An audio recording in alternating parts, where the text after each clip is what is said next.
राजा के आंगनवा बेलिया के फुलावा फुलावा गम के सारी रात फुलावा गम के सारी रात बेली के फुला पर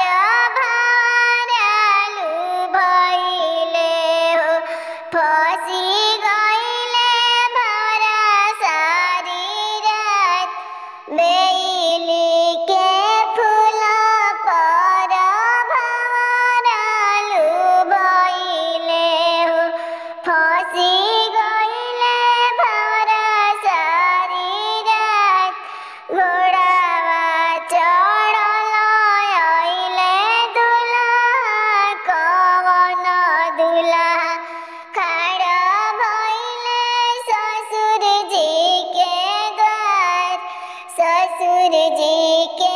दिया देखी दुलहा लो भइले हो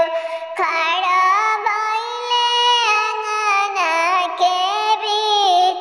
ससुर जी के दिया देखी दुल्हा लो भइले हो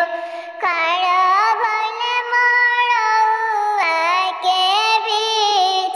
पीड़ावा घुमाई ससुर दिया के बियाब इहे दिया बनिए मोरे अर्धांगिनी